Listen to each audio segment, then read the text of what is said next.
कभी सोचा है कि खला की गहराइयों में शायद कायनात खुद हम पर नज़र रखे हुए है। एक ऐसी तस्वीर है जो बिल्कुल एक बहुत बड़ी जागती हुई आंख जैसी लगती है और यह हमें सोचने पर मजबूर कर देती है कि इस कायनात में हमारी असल जगह है क्या। और ये कोई आर्टिस्ट का बनाया हुआ ख्याल नहीं है। ये एक हकीकी तस्वीर है जो सीधा स्पेस से ली गई है, बिल्कुल एक कायनाती आंख की तरह। ये वो पॉइंट है जहां साइंस की हकीकत और इंसान का तसव्वुर आपस में मिल जाते हैं। तो आखिर ये पुरस्कार चीज़ है क्या?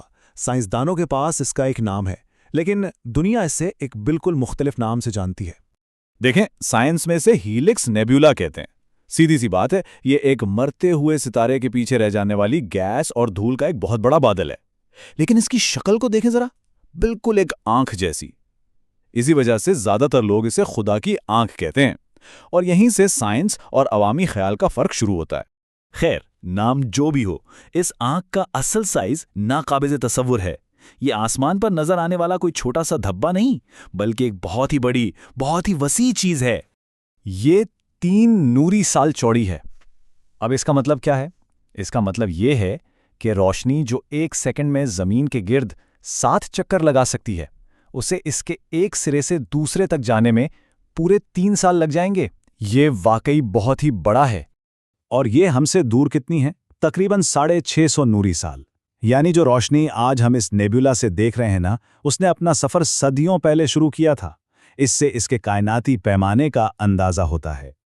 अच्छा, तस्वीर देखना तो अपनी जगह हैरानकुन है ही, लेकिन असल कहानी, असल मौमा तो तब शुरू हुआ जब साइंसदानों ने इसकी तरफ सुनने का फैसला किया। अब जाहिर है, खिला में आवाज तो सफर नहीं करती, लेकिन साइंसदान आसमानी चीजों से आने वाले डेटा को, जैसे रेडियो वेव्स, आवाज में बदल सकते हैं। इस अमल को कहते हैं सोनिफिकेशन। और उन्होंने जो सुना, उसने सब कुछ बदल कर रख दिया। तो कहानी का दूसरा हिस्सा एक आवाज के गिर्द घूमता है। एक ऐसी आवाज जो इस आसमानी तस्वीर से भी ज्यादा डरावनी और परेशानकन साबित हुई। और ये कोई नई बात भी नहीं है। ये कहानी आज से तकरीबन 5 साल पहले शुरू हुई थी। नासा ने इस नेबुला से जुड़ी एक ऑडियो रिकॉर्डिंग पब्लिक के लिए जारी की और आज ये एक वायरल मौमा बन चुकी है। साइंसदानों ने तो बस डेटा जारी किया था, लेकिन अवाम ने इसमें कायनात की खूबसूरती नहीं, बल्कि कुछ बहुत ही खौफनाक सुना। सोशल मीडिया पर एक ऐसी बात वायरल हुई जिसकी किसी को जरा भी उम्मीद नहीं थी। तो सवाल ये था कि आखिर इस आवाज में ऐसा क्या था, लोगों ने इसमें क्या सुन लिया था जिस पर इतना शदीद रद्द-ए-अमल आया। जवाब हैरान कर देने वाला था। लोगों ने दावा किया कि ये आवाज इस बात का सबूत है कि जहन्नम वाकई मौजूद है। उनके लिए ये खला की आवाज नहीं थी, बल्कि किसी दूसरी दुनिया की दर्दनाक चीखें थीं। और बात यहीं पर खत्म नहीं हुई।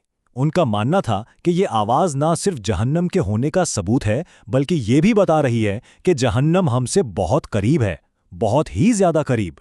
तो अब जब हमने दोनों पहलू देख लिए हैं, एक साइंसी हकीकत और दूसरा लोगों का यकीन, अब वक्त है कि इस पर गौर किया जाए। तो एक तरफ है हिलेस नेबुला, एक हकीकी कायनाती अजूबा। दूसरी तरफ है नासा की जारी की हुई एक आवाज जो साइंसी डेटा पर मबनी है। और तीसरी तरफ है लोगों का ये यकीन कि ये आवाज जहन्नम से आ रही है। तो आखिर में सवाल यही है, क्या हम कायनात की एक असली आवाज सुन रहे हैं या अपने अंदर के डर और यकीन की गूंज? ये वो जगह है जहां साइंस और इंसानी नफ्सियात एक दूसरे से टकराती हैं।